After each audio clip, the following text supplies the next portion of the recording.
Hello guys, ese ukoresha WhatsApp ukaba utaramenya aka kantu? Niba utarakamenya kurikira kugira ngo umenye akariko. Uraza ufungure WhatsApp yawe hano,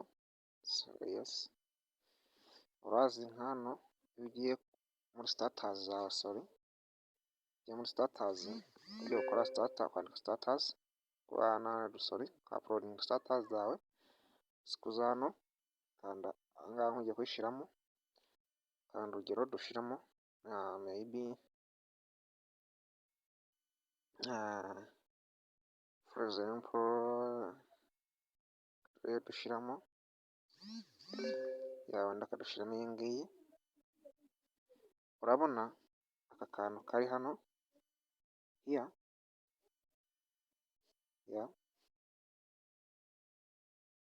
ukabona kariya kantu iyo ugakozeho batakuzanira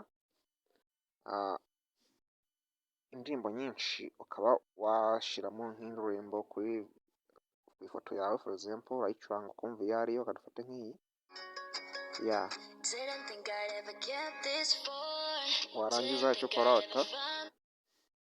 urute ukoraho igahita ijyaho ukanda done uploading. Urabona ko ahangaha iba igiyeho kandi ifite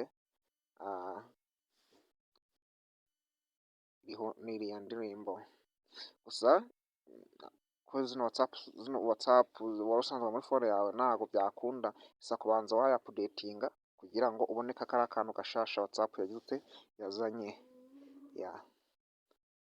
Aka ni akantu gashasha WhatsApp iba yazanye.